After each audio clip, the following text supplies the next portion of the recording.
সুন্নাহকে যদি আমরা জিজ্ঞেস করি, বিশ্বনবী রেখে যাওয়া সুন্নাতে যদি আমরা একটু তালাশ করি, একটু স্ক্যানিং করি, একটু চোখ গোলাই, তাহলে সুন্নাহ আমাদেরকে বলে বেশি বেশি নফল ইবাদত করো আর আল্লাহর নৈকট্য হাসিল করো। সুবহানাল্লাহ পড়বেন না? কোরআন বলেছে সেজদায় লুটিয়ে পড়ো। যা যা বললাম আমি ওঠার আগে জিজ্ঞেস করে আবার শুনে যাব, কারণ আমি মনে করি এটা ক্লাস। এটা কি ক্লাসে পড়া দেওয়া নেওয়া আছে না নাই? এতক্ষণ পড়ানোর পরে জিজ্ঞেস করার দরকার আছে না নাই? কোরআন বলছে কি আর সুন্নাহ কি বলে? নফল ইবাদত। আওয়াজ করে বলতে হবে, সুন্নাহ কি বলে? বুখারীর বর্ণনা, আল্লাহর হাবিব সাল্লাল্লাহু আলাইহি ওয়াসাল্লাম বলেন, মা ইয়াজালু আবদি ইয়াতাকাররাবু ইলাইয়া বিন নওয়াফিল। বান্দা যত বেশি নফল ইবাদত করতে থাকে, করতে করতে করতে করতে বান্দা আমার কাছের নৈকট্য প্রাপ্ত বান্দা হয়ে যায়। হাত্তা উহিব্বাহু, এরপর আমি আমার বান্দারে এত ভালোবাসি, কুনতু সামআহুল্লাযী ইয়াসমাউ বিহি। বান্দা যখন শুনে সে তার নিজের কান দিয়ে শুনে না, আমি আল্লাহর কানে শুনে। কুনতু বাসারাহুল্লাযী ইউবসিরু বিহি। বান্দা যখন দেখে নিজের চোখে দেখে না, আমি আল্লাহর চোখে দেখে।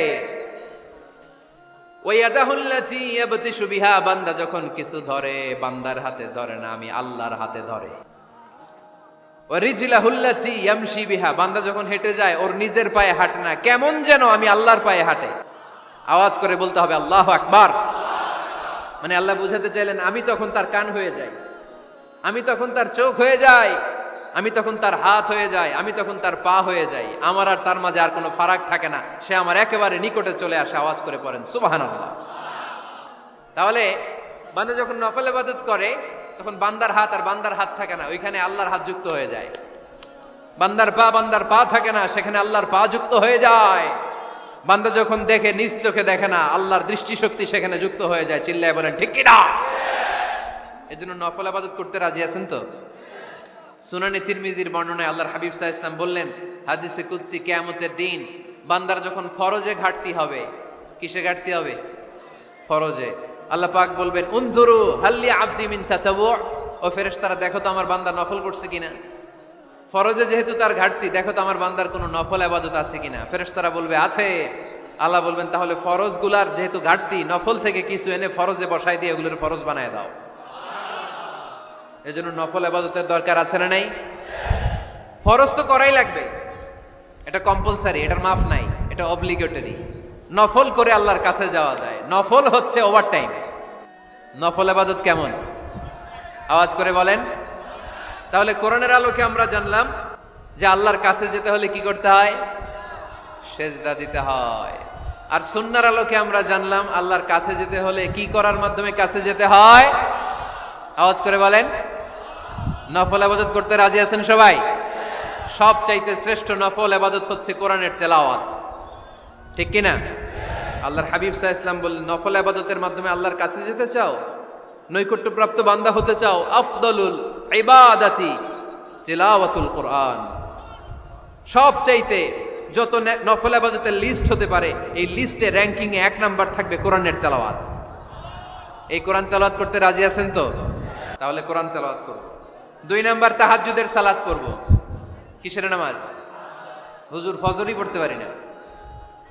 ফজরই যে ফজর পড়ে তার জন্যই না তাহাজ্জুদ, ঠিক কি না?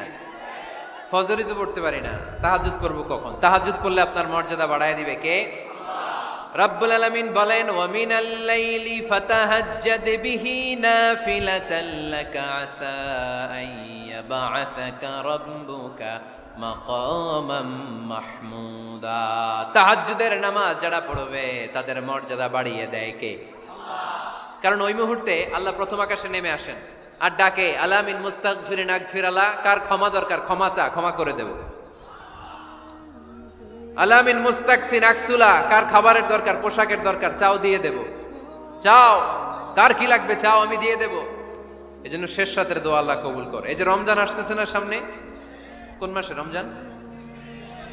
এপ্রিলে। সেজদায়ে নত হও, অশ্রু ছাড়ো, প্রভুর শরণে হৃদয় গাড়ো। সেজদায়ে নত হও, ও অশ্রু ছাড়ো, প্রভুর শরণে হৃদয় গাড়ো,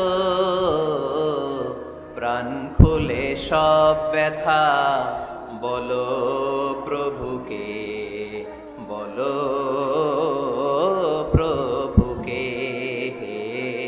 রাত কি কেটে যাবে ঘুমে অলসে, রাত কি কেটে যাবে ঘুমে অলসে। তুমি কি জানবে না তোমার নিজেকে, প্রভুকে। রাত কি কেটে যাবে ঘুমে অলসে, ঠিক কিনা? ঘুমে অলসে আমাদের রাত কেটে যায়, সেজদা দেওয়ার সময় নাই। কখন প্রভুর দরবারে হাজিরা দেব, কখন সেজদা দেব? আল্লাহর হাবিব সাল্লাল্লাহু আলাইহি ওয়াসাল্লাম বললেন, আকরাবু মা ইয়াকুনুল আবদু মির রাব্বিহি ওয়া হুয়া সাজিদ ফাকসিরু ফীহি দুআ। তোমরা যখন সেজদায় লুটিয়ে পড়ো তখন তোমরা আল্লাহর সবচাইতে কাছে চলে যাও, এজন্য ওই সময় বেশি বেশি আল্লাহর কাছে চেয়ে নাও। সুবহানাল্লাহ পড়েন।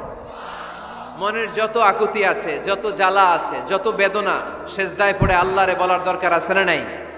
কারণ কেউ যেটা শোনে না, শোনে কে? পরীক্ষায় ভালো করতে চান, সেজদায় লুটিয়ে পড়ে আল্লাহরে বলেন। নেককার স্ত্রী চান, সেজদায় পড়ে আল্লাহরে বলেন। নেককার সন্তান চান, সেজদায় লুটিয়ে পড়ে আল্লাহরে বলেন। বিসিএস পরীক্ষায় টিকতে চান, সেজদায় লুটিয়ে পড়ে আল্লাহকে বলেন।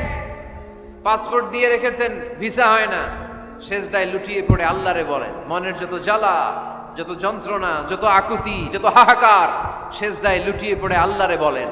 কারণ আল্লাহর দরবার এমন দরবার, এই দরবার থেকে কেউ কোনোদিন খালি হাতে ফিরে না। চিল্লায় বলেন ঠিক কিনা? কেউ ফিরে না খালি হাতে আল্লাহরে তোর দরবারেতে, তাই না? পড়েন সবাই, কেউ ফিরে না। আকরাবু মা ইয়াকুনুল আবদু মির রাব্বিহি ওয়া হুয়া সাজিদ। বান্দা যখন সেজদায় লুটিয়ে পড়ে, বান্দা আল্লাহর সবচাইতে কাছে চলে যায়। এই কথাটা মনে থাকবে আপনাদের সবার। আমরা কখন আল্লাহর সবচেয়ে কাছে যাই? আওয়াজ করে বলেন। যখন আমরা সেজদায় পড়ে থাকি। আপাত দৃষ্টিতে মনে হয় সেজদাটা যখন দেই জায়নামাজের উপরে আমার কপালটা পড়ে, সেজদাটা যখন দেই মসজিদের টাইলসের উপরে আমার সেজদাটা পড়ে, সেজদাটা যখন দেই মনে হয় যে মসজিদের কাপড়ের উপর আমার কপালটা পড়ে। কিন্তু বিশ্বনবী বলেন না, তোমার কপালটা আল্লাহর কুদরতি পায়ের উপরে পড়ে। আকরাবু মা ইয়াকুনুল আবদু মির রাব্বিহি ওয়া হুয়া সাজিদ। বান্দা যখন সেজদায় লুটিয়ে পড়ে, বান্দা আল্লাহর সবচাইতে কাছে চলে যায়। তাহলে কোরআন আমাদেরকে জানালো, যদি আল্লাহর প্রিয় হতে চাও সেজদায় লুটিয়ে পড়ো। আল্লাহর প্রিয় হতে চাইলে কি করব? আওয়াজ করে বলেন কি করতে হবে? আল্লাহর হাবিব সাল্লাল্লাহু আলাইহি ওয়াসাল্লাম লম্বা সময় ধরে রাতে সেজদায় পড়ে থাকতেন। আল্লাহর হাবিব সাল্লাল্লাহু আলাইহি ওয়াসাল্লামের সাহাবারা সব সময় লম্বা লম্বা রুকু দিতেন, লম্বা লম্বা সেজদা দিতেন। কিন্তু আমরা রুকুর মধ্যে তাড়াহুড়ো করি, সেজদা দিতে যে তাড়াহুড়ো করি, এরকম আছে না? নাই। নিমসার এলাকায় এরকম কেউ নাই আলহামদুলিল্লাহ। আপনারা তাড়াহুড়ো করেন? করবেন না আমার ভাইয়েরা। There is no rushing in সালাহ। সালাতে তাড়াহুড়ো নেই। There is no hastiness in সালাহ। সালাতে কোনো তাড়াহুড়ো নেই। সল্লু সালাতান মুআদ্দি'। এমন ভাবে নামাজে দাঁড়াবেন মনে করবেন এটাই হতে পারে আমার জীবনের শেষ নামাজ, ঠিক কি না? পারফর্ম দ্য সালাহ as if this is your last and final prayer. এমন ভাবে মুসল্লায় দাঁড়ান মনে করেন এটাই হতে পারে জীবনের শেষ নামাজ। This is my last chance. এখন বাজে 3:30। কেউ যদি বলে আসরের যে নামাজটা পড়বেন এটাই আপনার জীবনের শেষ নামাজ, ওই নামাজ আপনি তাড়াহুড়া করবেন? কথা বলেন। আরে কাঁদতে কাঁদতে আপনি শেষ। এত সুন্দর ওযু বানাবেন, এত সুন্দর আতর মেখে জায়নামাজ বিছিয়ে পাঞ্জাবিটা পরে আপনি নামাজে দাঁড়াবেন। রুকুতে কি সুন্দর রুকু করবেন, লম্বা সময় সেজদা করে চোখের পানি দিয়ে তো সেদিন আপনার জায়নামাজ আপনি ভিজিয়ে দিবেন, ঠিক কি না? কেন এমনটা করবেন? কারণ আপনি জেনে গিয়েছেন এটাই আমার শেষ নামাজ, তাই না? তো প্রতিটা নামাজের সময় এই জিনিসটা ভাবলে সমস্যা কোথায়? আমরা যে আরো আধা ঘন্টা এখানকার সবাই বেঁচে থাকবো কোনো গ্যারান্টি আছে? আরো 10 মিনিট হায়াত পাবো, গ্যারান্টি? 5 মিনিট, 2 মিনিট, শ্বাস যেটা নিলাম, ব্রেথ ইন করলাম, এটার ব্রেথ আউট করতে পারবো, কোনো গ্যারান্টি আছে? তো প্রতিটা সালাতের মুসল্লায় যখন দাঁড়াই এই চিন্তাটা আমাদের মাথায় আসে না কেন যে এটাই আমার শেষ নামাজ? সল্লু সালাতান মুআদ্দিন। আমার প্রিয় কুমিল্লাবাসী ভাইয়েরা, যখনই নামাজে আমরা দাঁড়াবো আমরা ভাববো হতে পারে এটাই আমার জীবনের শেষ নামাজ, এটাই জীবনের, ভাবা যাবে? আর লম্বা চূড়া রুকু করবেন, লম্বা সেজদা করবেন, রুকুতে পিঠটা সোজা রাখবেন। আল্লাহর হাবিব সাল্লাল্লাহু আলাইহি ওয়াসাল্লাম যখন রুকু করতেন পিঠটা থাকতো স্ট্রেট ফরওয়ার্ড, বাঁকাও না উঁচুও না। ওয়াকানা বাইনা যালিক। সাহাবারা বলতেন আল্লাহর হাবিব সাল্লাল্লাহু আলাইহি ওয়াসাল্লামের রুকুর পিঠের উপরে পানি ভর্তি কোনো গ্লাস রেখে দিলে গ্লাসটাও কাঁপবে না, পানিটাও পড়বে না। তার মানে বাঁকা ছিল পিঠ, তাই না? কি ছিল? সোজা। আবার আল্লাহর হাবিব সাল্লাল্লাহু আলাইহি ওয়াসাল্লাম বললেন সবচেয়ে বড় চোর যে নামাজে চুরি করে। সাহাবারা বললেন কাইফা ইয়াসরিকু ফিস সালাহ, নামাজে কেমনে চুরি করে? আল্লাহর হাবিব সাল্লাল্লাহু আলাইহি ওয়াসাল্লাম বললেন ইয়াসরিকু ফি রুকুইহি ওয়া সুজুদিহি, রুকু সেজদায় চুরি করে। এরকম নামাজ চোর আছে না নাই? রুকু থেকে সোজা হয়ে দাঁড়িয়ে কয়েক সেকেন্ড আপনি রিল্যাক্স করবেন। প্রথম সেজদা দিয়ে আপনি সোজা হয়ে বসে কয়েক সেকেন্ড রিল্যাক্স করবেন। কি করবেন? রিল্যাক্স। আওয়াজ করে পড়েন সবাই, রিল্যাক্স। নামাজে তাড়াহুড়ো নাই, সালাত হচ্ছে মেডিটেশন, রিল্যাক্স। এক সেজদা দিয়ে বসে আপনি রিল্যাক্স করবেন ধীরস্থির ভাবে, এরপরে দ্বিতীয় সেজদায় যাবেন। অনেকে সেজদা প্রথমটা দিয়ে কোন রকম মাথাটা তুইলেই আবার সেজদায় দৌড় মারে, আছে না নাই? রুকু থেকে স্ট্রেট ফরওয়ার্ড দাঁড়ানোর কথা, দাঁড়িয়ে 1-2 সেকেন্ড রিল্যাক্স করার কথা, ওইটা না করে রুকু থেকে কোন রকম মাথা তুলেই আবার সেজদায় দৌড় মারে, এরকম ডাকাত আছে না নাই? এরাই সালাত চোর। আমরা যেন নামাজ চোরের খাতায় নিজেদের নাম না চুলি, আমরা যেন বেশি বেশি আল্লাহর সেজদা দেই। তাহলে কোরআন আমাদেরকে জানালো আমরা যদি আল্লাহর কাছে যেতে চাই কি করতে হবে? বইলা গেছি, খাইয়া ফেলাইছি? আওয়াজ করে বলেন কি করবেন? আল্লাহর হাবিব সাল্লাল্লাহু আলাইহি ওয়াসাল্লাম সব সময় লম্বা লম্বা সেজদায় পড়ে থাকতেন। আল্লাহর নবীর সাহাবারা সব সময় লম্বা লম্বা সেজদায় পড়ে থাকতেন।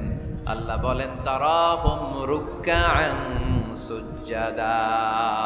আপনি দেখবেন আল্লাহর নবীর সাহাবারা আবু বকর, ওমর, উসমান, আলী রাদিয়াল্লাহু তাআলা আনহুম আজমাইন, তাদের স্বভাব ছিল বিপদে পড়লেই লম্বা লম্বা সেজদায় পড়ে যেতেন।